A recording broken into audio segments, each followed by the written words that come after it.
శేరిలింగంపల్లి నియోజకవర్గం మజీద్ బండ గవర్నమెంట్ పాఠశాలలో ఉద్యోగ విరమణ సన్మాన మహోత్సవానికి ముఖ్య అతిథిగా కాంగ్రెస్ సీనియర్ నాయకులు మారబోయిన అనిల్ కుమార్ యాదవ్ ఇచ్చేశారు.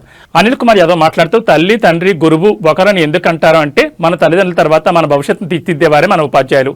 ఎంతో మంది విద్యార్థుల భవిష్యత్తు ఉన్నత స్థాయికి తీర్చిదిద్దారు. వాళ్ళలో కొందరు ఐఏఎస్ కావచ్చు, లేదా లాయర్, లేదా రాజకీయ నాయకులు, సాఫ్ట్వేర్ ఎంప్లాయీస్ కూడా కావచ్చు. ఉన్నత స్థితికి ప్రథమ మెట్టు మనకు పాఠాలు చెప్పిన గురువు. అలాంటి గురువులో ఒకరైన మన దోసా ఉమాదేవి మేడం ఇప్పుడు మన పాఠశాల వద్ద వెళ్ళడం ఇక్కడ పిల్లలు తట్టుకోలేకపోతున్నారని మనం చూస్తేనే తెలుస్తుంది. కాబట్టి ఇక్కడ చదువుతున్న పిల్లల లక్ష్యం ఒకటే ఉండాలి. మనం చదువుకున్న స్కూల్కి మంచి పేరు తేవాలని ఇక్కడ పిల్లలు కోరుతున్నారని చెప్పుకొచ్చారు.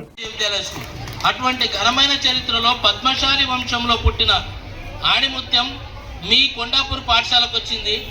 ఆ కొండాపూర్ పాఠశాలలో పిల్లలందరినీ తన పిల్లలుగా భావించి, ఇక్కడ ఉన్న ఉపాధ్యాయులు అందరినీ నా సహోదరులుగా భావించి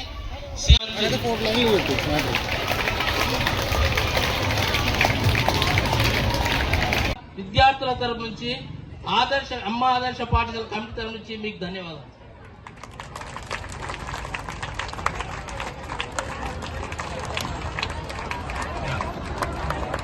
గౌరవ కార్పొరేటర్ గారు సార్ ఇక్కడ ఉన్నారు. పెద్దలందరి సమక్షంలో ఈ ఫుట్బాల్ టీమ్ లో ఇద్దరు బెంగళూరుకు సెలెక్ట్ అయ్యారు. We always welcome the lead India because you are leading the student towards the success. And I don't think you have other members with you. Do you?